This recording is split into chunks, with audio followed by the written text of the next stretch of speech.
to the extreme now. Put your pinkies up now, up now, up. Hey, it's Crystalline, and today I'm going to do something a little bit different. We're going to do a deep dive into the movie Baby Boy. Now, Baby Boy was produced and filmed in 2001. It was produced and directed by John Singleton. He is responsible for that ghetto blaxploitation movie Boys in the Hood from 1991. I want to focus today on the main four characters: Jody, Yvette, Juanita, and Peanut. These characters embody the entire problems and issues and woes of the Black community in a way that I could never articulate by just spitting off the facts. So I thought I would use this movie as an example for what's wrong with our community and why it's been so normalized. Now, of course, I watched the movie back in 2001, but it was 21 years ago, and we're all different people, right? We've all changed. We hopefully have a more mature eye when we look at things. So when the movie opens, Baby Boy, Jody, played by Tyrese, is encompassed and ensconced in a womb, a fully grown man in an embryonic sac with an umbilical cord, softly nestled and safe and warm inside of his mother's womb. And I would say that depiction is pretty accurate. This man, fully grown, still behaves as if he's a baby. However, all the women around him also support that and reinforce and help and aid and abet in his dysfunction. In fact, his dysfunction is quite predictable and totally expected. So let's start in with the opening scene of Yvette, his main baby mama, the mother of his son, coming from an appointment from an abortion clinic. She's hobbled over, in pain, both physically and mentally, because once again, Jody, refusing to wear protection, has put her in a situation where she has to get yet another abortion.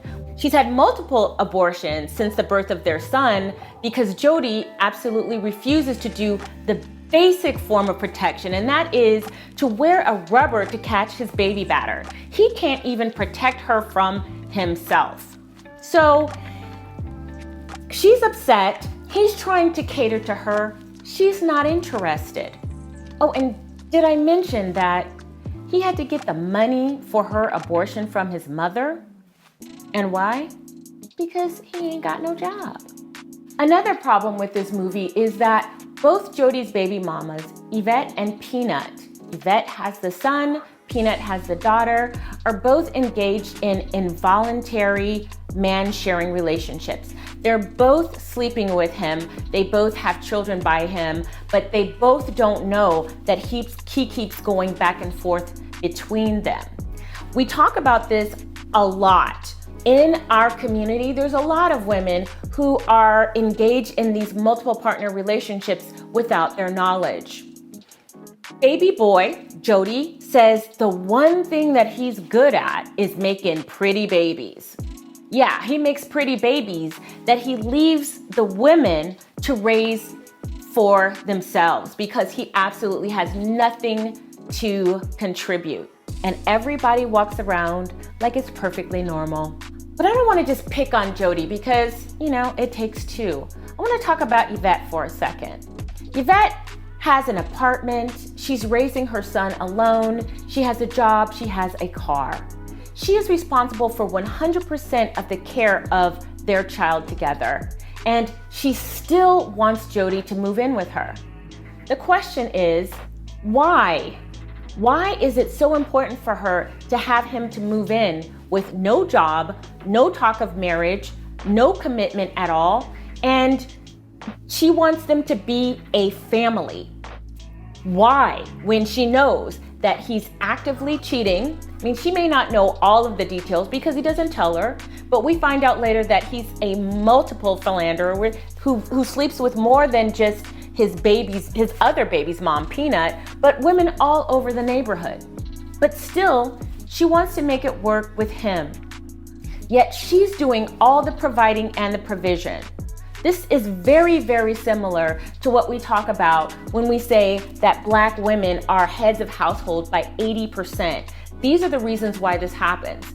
And even if we're gainfully employed, like the Brookings Institute study that said, hey, Black women are closing the gap between white women when it comes to wages, but you know what brings us down?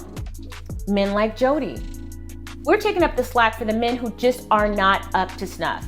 And that is the problem. So Jody actively pulls her down, uses her resources, lives off of her, leaves her to raise the child virtually alone. She has him most of the time. He comes over to visit, have sex, and eat, and that's just about it. And then what do we see? She has a car that she's bought and paid for, buys the insurance. He drops her off to work every morning. And you know what he does when he uses her car? He doesn't use it to look for another job. He doesn't use it to go to school. He uses it to see the other baby mama. And in one scene, we see him visit Peanut, goes into the house and says, "Get the nigga something to eat." Peanut gets up with no balking, with no talking back, and does what she says. Now, what does a man like Jody, what has he done to deserve free sex and free food by two women? What has he done besides provide penis and problems to these women? Absolutely nothing. Yet, both of them comply with this situation because I honestly think they feel like this is as best as they can get. Ladies, stop letting these dusty dudes use your car when you're at work. More than likely, he's pretending that that car is his so he can go out on daytime dates with other women. Just don't do it.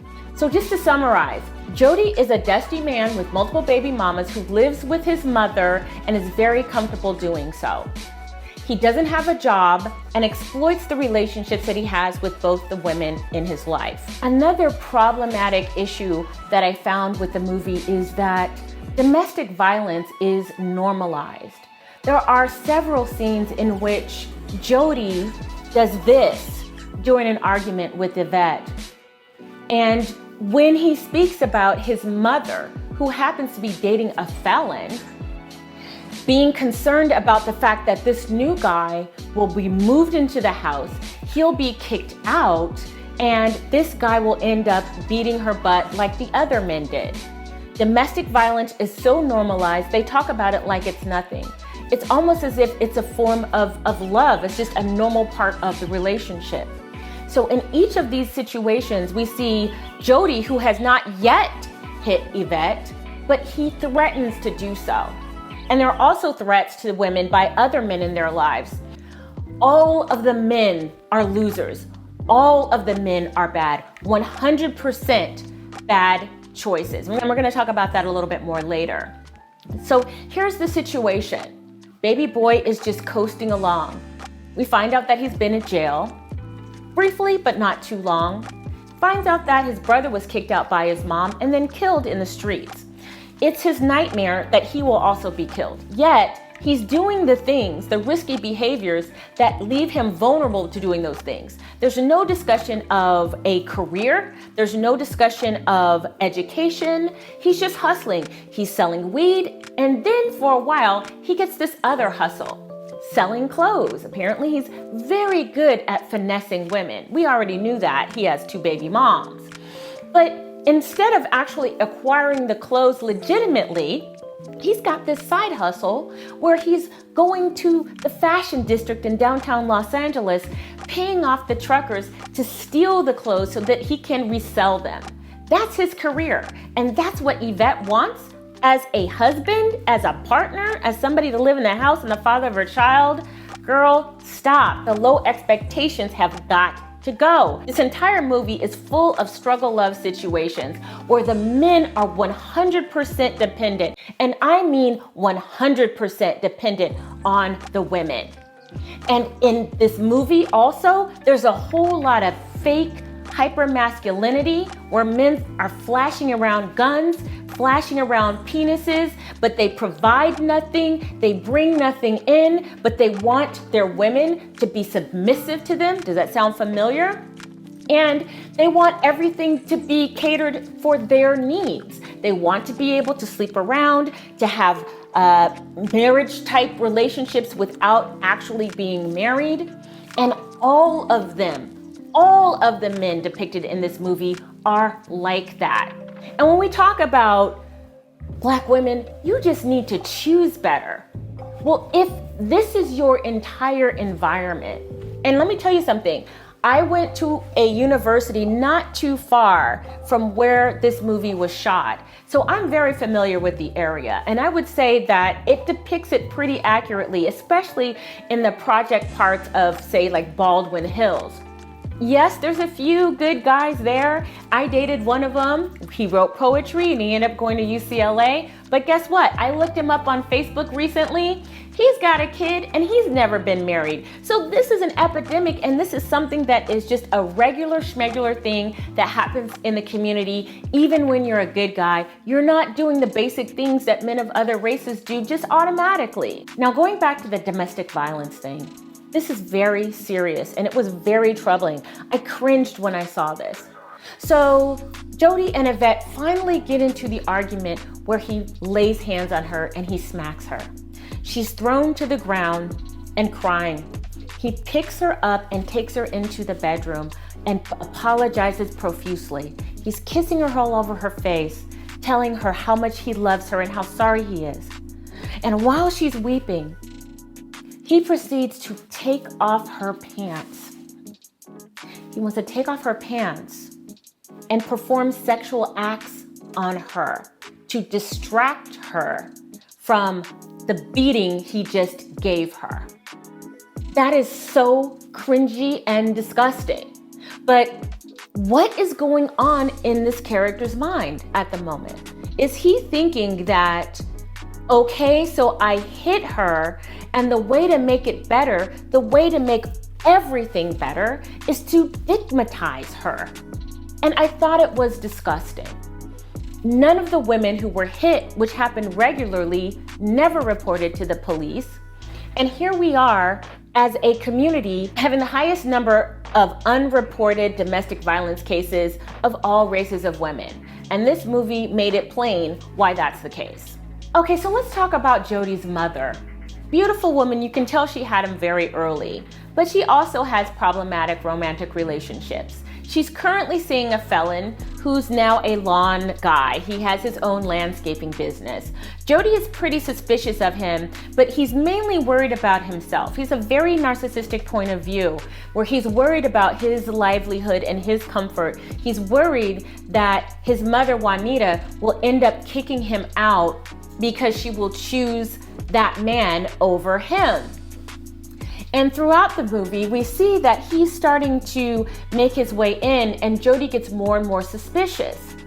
At one point, Juanita decides that she wants to grow a beautiful kitchen garden like she saw her grandmothers and her forefathers do. It's a beautiful garden. She's tended it, worked it from the ground up. It's sort of a metaphor too, because she starts with this naked landscape where she's planting the seeds that will eventually grow and bloom to something beautiful. In the end of the movie, they try to make that parallel, but I'm not buying it. Anyway, so in the garden, when it's growing beautifully, she notices a weed plant. She immediately accuses Jody. I mean, Jody is capable of it. He sells weed and maybe other drugs. It's not Jody, it's the boyfriend. And that's another thing. Black women are in these relationships with convicts, or maybe they haven't even gotten caught yet, that leave them vulnerable for legal trouble. Yes, weed now is legal in California, but it wasn't in 2001. And she could have easily been arrested for possession of an illegal substance or growing and producing an illegal substance because her boyfriend, without her knowledge, used her property, used her resources to grow something illegal and put her in such a vulnerable position. So here we are, all the men of this movie again are leaving the women vulnerable because they fail to protect, and they're so unbelievably selfish while they maintain an entitlement of wanting to be a man. And the manliness is often pronounced through hypersexuality, violence, selling drugs, and domestic violence. If that isn't bad enough, let's talk about the R word. So while Jody and Yvette are fighting, Yvette's old boyfriend gets out of jail and is paroled. Unbeknownst to her, he's given his parole officer her address, and he shows up at the door. She decides to let him sleep on the couch, even though he wants to sleep in her bed. He shows an open contempt to her son because it's not his. And while she's at work, he brings in his thug dudes to just eat all of her food and lay up in her house. He even tries to kill the father of her child with Jody because he's jealous and because he just simply doesn't like the kid. He has an open contempt of the child and tries to kill the father. Moreover, he tries to impose himself physically on Yvette and demands that he get a child from her. He demands that she have his baby too. Reproductive coercion.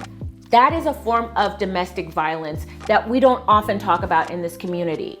So when we're in a community where the women are forced to be more masculine and the men are more feminine, what happens is the men, at least some of them, are using typically female tactics of trying to ensnare a woman through pregnancy and a child so that she will be tethered to him indefinitely. That ensures that he's going to have a place to stay, that he's going to have free sex, and that he's going to have resources. It also lowers her sexual market value so that other men won't be so keen to want her.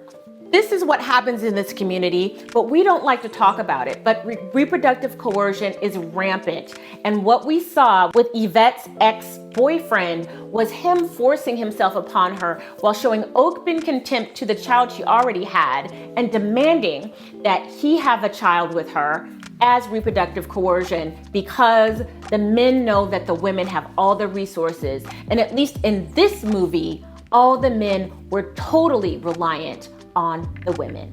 Well, at this point, I guess I should just thank John Singleton, for reinforcing things that we've been talking about for 2 decades, 4 decades, 5 decades. We've been talking about this forever. Thank you, John Singleton, for encapsulating and personifying the issues and concerns and complaints that Black women have been having in regard to this community for eons. That much I can thank you for. However, if this was just a movie that we could just have fun and kiki, it would be different. But these types of movies reinforce messages. They say that art imitates life, but sometimes art perpetuates life. When everything from the music to the speech that we use and the movies and the books and the attitudes and the lexicons and even the fashion reinforce these negative stereotypes, then art is life. It is not pretend. And that is why these types of movies are a problem. It reinforces what's already there and makes it cool. I know there was a lot other problematic scenes in Baby Boy that I wasn't able to get into, and maybe you've seen it recently, or maybe you just remember how bad it was. Let me know if I missed something. I know I did. And you tell me what your interpretation is in regards to why we have these conversations related to divestment and moving away from things that simply no longer serve us and demanding reciprocity. I believe personally that this movie gives the entire argument for why Black women have had enough. Anyway, let me know what you think in the comments. I'm Crystalline Karazin, the creator of The Pink Pill and co-author of Swirling: How to Date, Mate, and Relate, Mixing Race, Culture, and Creed. Be sure to like, share, and subscribe. And as always, pinkies up.